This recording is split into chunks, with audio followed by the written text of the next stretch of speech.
আজকে থার্ড সেমিস্টারের যাদের মাইনর সাবজেক্ট বাংলা, অর্থাৎ থার্ড সেমিস্টারে যারা প্রথম বাংলা পেপারটা পড়বে বা পড়ছো, তাদের বাংলা পরীক্ষা যেদিন আছে 29 তারিখে সম্ভবত মাইনর বাংলা পরীক্ষা আছে থার্ড সেমিস্টারের। তোমাদের জন্য তোমরা জানো 3টে মডিউল হয়, ফার্স্ট মডিউল, সেকেন্ড মডিউল এবং থার্ড মডিউল। প্রত্যেকটা মডিউল থেকে 15 নম্বর করে 2টো প্রশ্ন আসে, একটার উত্তর লিখতে হয়। প্রত্যেকটা মডিউল থেকে 5 নম্বরের 2টো করে প্রশ্ন আসে, একটার উত্তর লিখতে হয় এবং 15খানা শর্ট কোশ্চেন থাকে।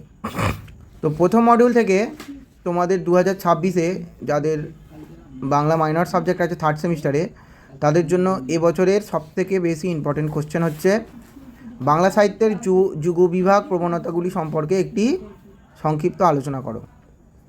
নেক্সট, বাংলা ভাষা ও সাহিত্যের আদি পর্বের গতি প্রকৃতি নিদর্শন সম্পর্কে একটি আলোচনা করো এবং বাংলা সাহিত্যে তুর্কি আক্রমণ সম্পর্কে একটি সংক্ষিপ্ত আলোচনা করো।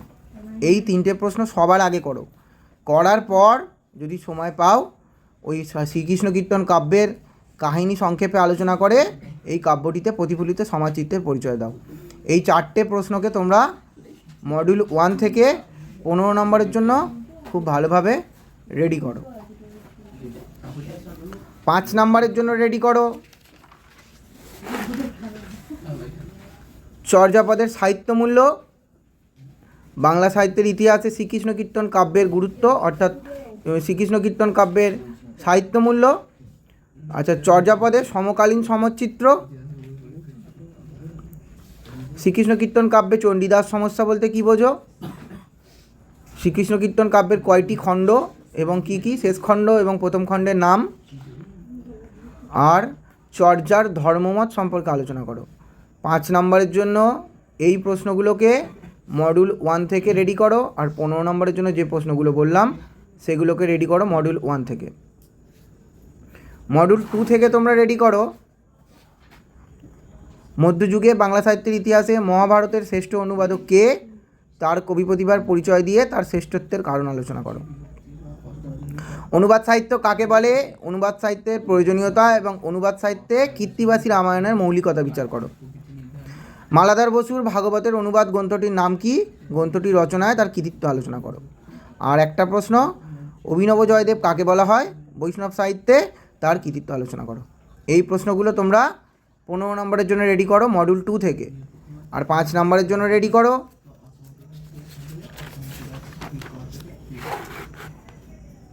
শ্রীরাম পাঁচালী টিকা, কৃত্তিবাসী রামায়ণের মৌলিকতা 5 নম্বরের জন্য রেডি করো। জ্ঞানদাসকে কেন চণ্ডীদাসের ভবশিষ্য বলা হয়, চণ্ডীদাস সমস্যা বলতে কী বোঝো, কাশিদাসী মহাভারত টিকা, আর দ্বিতীয় বিদ্যাপতি কাকে কেন বলা হয়, আর শ্রীকৃষ্ণ বিজয় কাব্যটি টিকা আকারে করে রাখো। এই প্রশ্নগুলো তোমরা 5 নম্বরের জন্য রেডি করো মডিউল 2 থেকে। মডিউল 3 থেকে রেডি করো 15 নম্বরের জন্য বাংলায়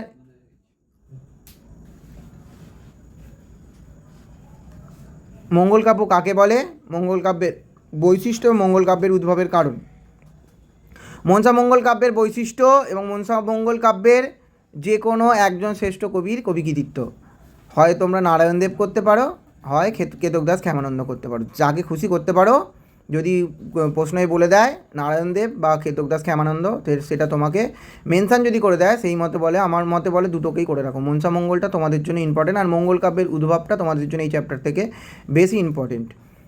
আর অন্নদা মঙ্গলকে কেন নূতন মঙ্গল বলা হয়, আর অন্নদা মঙ্গল কাব্যের শ্রেষ্ঠ কবি কে, তার কাব্যকৃতিত্ব, স্বার্থপদ রচনায় কমলাকান্ত ভট্টাচার্যের প্রতিভা, আর আরাকান রাজসভার বিখ্যাত কবি সৈয়দ আলাওলের সাহিত্য কৃতিত্ব মানে কাব্য কৃতিত্ব, এই পদ্মাবতী রচনায় তার যে কৃতিত্ব। এই প্রশ্নগুলো তোমরা 15 নম্বরের জন্য রেডি করো মডিউল 3 থেকে। আর 5 নম্বরের জন্য মডিউল 3 থেকে রেডি করো